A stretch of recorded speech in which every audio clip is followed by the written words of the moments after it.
Alright, mga kababayan, mga kaibigan, mga katokis, mga kapots.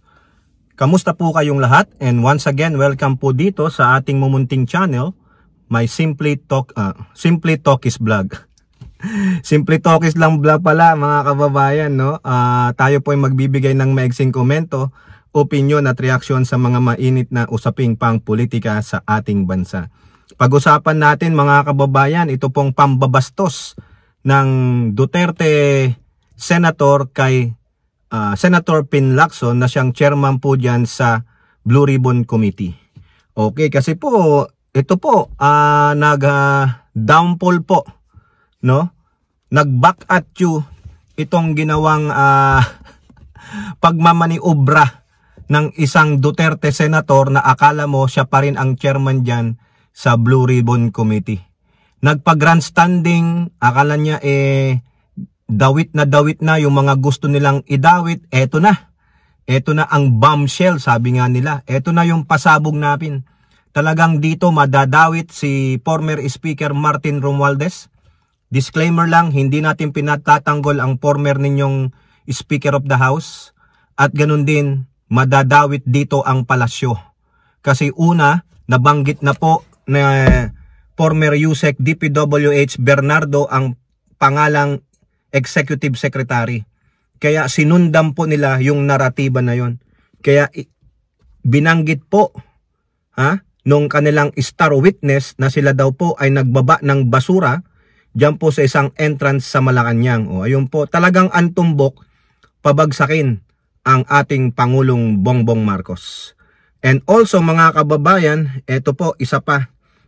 Isa ring senador na sobra pong nagulantang.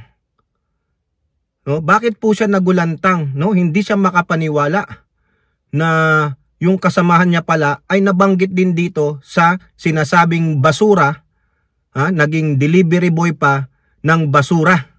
Ayon po sa star witness ni Rodante Marcoleta na ngayon po ay very questionable ang kredibilidad. Okay, so shout out po lahat sa inyo and may God bless us all. So dito po, ito pong dalawang artikulo na ito, galing po lahat po ito sa politico.com.ph. Maraming salamat po. Nung unahin natin itong artikulo tungkol po kay Senator Ping Lacson. Si Senator Ping Lacson parang na blindsided po siya. Hindi po siya nirespeto. Binastos po siya ng kapwa niya, senador na naka-Duterte Black. Bakit po? Ito po. Walang abiso. Lacson wants thorough vetting of surprise state witness. No? Sabi niya po, walang abiso. Sabi niya nga doon sa ex account niya ito, napag-usapan natin kanina sa live stream na they did not even bother to have a courtesy na ipaalam na meron pala silang star witness bago siya sumalang doon sa hearing. Hindi man lang siya na background check. Kaya nga sabi dito ni Lacson, gusto nila na magkaroon ng toro, masusing pagba-background check dyan sa star witness na dinala ni o tinawag ni Marcoleta na si ex-marine daw di umano siya, Orly Gasete. Tama ba yung last name nito? Okay. So grabe po mga kababayan Gutesa pala, sorry. I'm correcting myself. Orly Gutesa. Okay, so medyo nakakagalit ito. Kung ako ito, ipapatawag ko si Marcoleta. Dadaling kita sa Ethics Committee. Bakit? Kasi po mga kababayan, bakit kailangan komprontahin dito si Marcoleta? Unang-una, siya ang nagpatawag. Nagkwento pa siya na isang kaibigan daw niya na dating mambabatas, bla bla bla bla. Hindi niya man lang sinabi na meron po akong star witness pero hindi pa po natin na siya naba-background check. Hindi pa po naba-background check ng committee na ito. Kumbaga sa amin na background check na namin siya pero itong committee na ito para po sa paggalang sa Senado sa itong committee na ito, kailangan nyo po siyang i-vet muna para sa pagdarating na hearing maisa lang po. Hindi po ganun Tinuloy-tuloy lang ni Marcoleta Feeling niya siya ang chairman ng Blue Ribbon Committee, mga kababayan. O ngayon, kung ako yon, ito nalaman ko na yung palang abogado na sinasabing pumirma doon sa kanyang notaryo, doon sa sinumpaang salaysay ni Orly Gutesa, ay umalma po. Wala po akong pirma dyan, hindi ko po alam yan. O paano na yan? Paano nyo pasusubalian yan? Galit po yung abogado, si Attorney Espera. Paano na to? O ngayon kung sakaling kung mababaliktad dito si Attorney Espera, o kumbaga na-slip of mind lang. O paano na kredibilidad mo ngayon? Umalma ka tapos binawi mo. O bigla ka na lang nag-react. O iba to, maganda to mga kababayan. Sino ang nagsasabi ng totoo? Pero kung talagang determinado yung abogada na si Attorney Espera, kasuhan mo po si Orly Gutesa. Sino man ang pumirma dyan, kasuhan mo. At pwede rin pong ipatawag dyan sa Ethics Committee si Marcoleta. Nakakahiya na po talagang gusto nila, gagawa sila ng paraan paano nila ipapabagsak ang Marcos administration at iyo po ang tukmol nilang Vice Presidente. Sa palagay nyo, papayag ang mga dilaw at kakampi na masyadong binalahura ni Digong? Hindi po. Wala kayong kakampi, kayo-kayo lang. Nananawagan na nga kayo sa kakamping at dilawan pero wala Hindi kayo aayunan ng mga yan. Mabuti pang tapusin na lang ang presidensiya ni Pangulong Marcos at lumabang kayo sa 2028. Tignan natin kung mananalo kayo. Ito po, Senator Ping Lacson on Friday stressed the need to thoroughly vet a totally surprise witness who accused Leyte Representative Romualdez of receiving dozens of luggages stuffed with 48 million pesos each. Lacson, chair of the Senate Blue Ribbon Committee, admitted that he was not informed. Tignan ninyo ang kabastusan talaga nitong mga Duterte senators na ito. Akala mo kayo ang may-ari ng Senado? Akala mo kayo ang gods of the Senate? You have to follow still the rules and procedures na nandyan sa Senado by the book. 'Di ba? O yung iba sa inyo abogado, hindi marunong sumunod sa sariling patakaran ng Senado. Naging committee chairman ka pa. He was not informed beforehand by Senator Rodante Marcoleta that he will be presenting Orly Gutesa as a witness during Thursday resumption of the hearing on the multi-billion peso flood control scandal. O ano ang gagawin mo ngayon, Ping Lacson, dito? Ano gagawin mo ngayon? Since natagpuan na umalma yung abogadong nagnotaryo di umano nung salaysay ni Gutesa, ano gagawin mo kay Rodante Marcoleta? Will you confront him? Dalhin mo siya sa Blue Ribbon at doon din natin siya i-call out? Di ba? Ito po ulitin lang natin yung sinulat ni Ping Lacson sa kanyang ex account. Quote, without the courtesy of notice even to the committee chairman, a totally surprise witness in yesterday's Blue Ribbon hearing, a complete record check and background investigation on Orly Regala Gutesa is in order owing to the gravity and seriousness of his testimony yesterday. He also pointed out that the lawyer who purportedly notarized Gutesa's affidavit have denied signing the document which could cast doubts on the witness credibility. Tama po yan. Di po ba? Anong gagawin ngayon? Ulitin ko po, ano po ang gagawin ng butihing Senator Ping Lacson dyan kay Dante Marcoleta? Hindi ka man lang in-inform, binastos ka. Basta na lang siya nagpatawag ng star witness niya. Feeling niya nga po si Marcoleta, kaya niyang gawin lahat. Kasi nga, binubuli niya po ang mga kapwa niya senador. Pinapakitaan niya lang ng kanyang grumpy face, okay na. Tataasan niya lang ng boses, okay na. Kasi feeling niya, yung mga kausap niya, hindi mga lawyer. Binaypas mo, Marcoleta, napakabastos mo. Tapos gusto mo irirespeto ka? Gusto mo irespeto ka ng taong bayan? Ikaw nga, hindi marunong rumispeto sa mga kapwa mo senador, lalong-lalo na sa chairman ng Blue Ribbon Committee na nawala sa'yo. Ngayon, ano ang magiging parusa dapat dyan? Binaypas mo yung rules and regulations o baka sasabihin mo, we can bend the law o we can bend the rules. Hindi po law, sorry po. We can bend the rules. Hindi nga nabet O tignan mo, nagwala.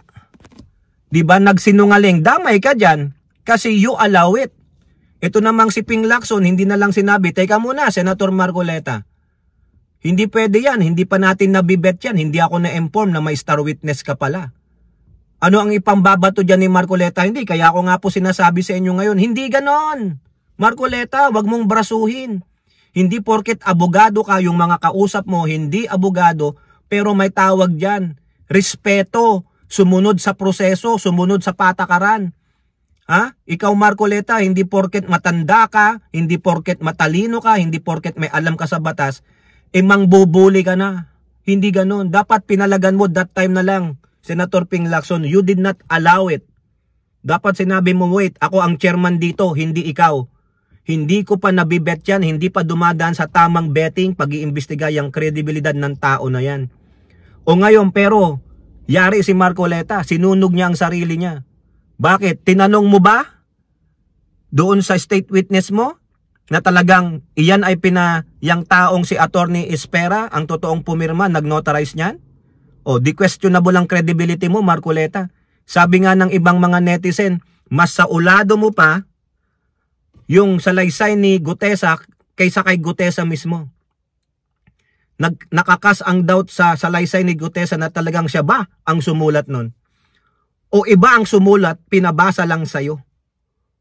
Diba? Halatang iba ang gumawa nung salaysay, hindi mismo galing kay Gutesa. Script ng isang teleserye. Isang player lang, isang actor lang si Gutesa. Sino yung scriptwriter? Marcoleta. Sino ang nag-forge ng signature ni Attorney Espera? Diba, Pampilo Lacson? Senate President Soto? Ano ang gagawin yung action ngayon kay Marcoleta? Pwede ba siyang iharap sa Ethics Committee o sa Integrated Bar of the Philippines? Diba, ang yabang mo, sabihan si Remulla na you can be disbarred with this. Kasi nga daw, binabago daw ni Remulla yung sa Witness Protection Program. O ngayon, anong masasabi natin dyan? Ayan lantaran. Pinasisinungalingan po. Dinideny po ni Attorney Espera na siya ang pumirma doon o nagnotaryo doon sa salaysay ni Orly Gutesa. Can you be disbarred with that? Because you allow it without vetting the person. Basta-basta mo na lang pinasok. Napakabastos mo. Walang abiso. Sabi na yan ni Ping Lacson, no? Without the courtesy, o meaning wala kang paggalang, Marcoleta. Ano ka pag wala kang galang? Bastos, arrogante, piling matalino, nagkukuman ka ng respect pero you don't know how to give respect. Paano ka namin igagalang? Di ba kamura-mura ka? Ganun po yun. Mga kababayan, kaya dapat mag-antay tayo, Ping Lacson. Ano ang magiging action ng Senado? We are shouting for accountability of Mr. Rodante Marcoleta. I cannot call him senator because I believe hindi siya kagalang-galang na tawaging senador. Bastos, walang kortesiya, sabi na yun ni Ping Lacson. Kung magreklamo ka sa akin, Marcoleta, do it. Sasabihin ko lang yung sinabi ni Ping Lacson. Without even a courtesy. Binaypas nyo yung opisina niya. Nakakahiya po kayo. Kasi gusto nyo talaga pabagsakin ang administrasyong Marcos. Now, pasok naman tayo dito sa isang senador. Nagulat po. Inamin niya, nagulat siya. Kaya siguro, hindi na siya nakapagtanong nung nabanggit yung pangalan nitong congressman na ito. No? Ang tinutukoy po nating nagulat na senador ay walang iba kundi si Erwin Tulfo. Yan po yung balita sa politiko. Medyo nagulat tayo. Erwin Tulfo tells ex-CIS party mate Eric Yap to face Rimowa cash drop scandal. Ayan. Kumbaga siguro sinabi nabigla talaga siya. Ako nga nabigla din nung narinig ko yung si Congressman Eric Yap ng ACT-CIS. Actually wala na po sa ACT-CIS that time wala na siya nung inappoint siya bilang caretaker nung Benguet province kasi namatay po, yumao po yung kanilang representante. Siya ang inappoint. Kaya wala na siya sa ACT-CIS, I believe 2019. Ngayon siya ang representante ng Benguet. Bakit nadamay pa siya kung 2024 pa pala yun? Yung sinasabi nito 2024, bakit nakapa-affiliate pa siya sa ACT-CIS? Bakit yun ang sinabi? Baka para siraan ng mga Tulfo? Para siraan ng ACT-CIS?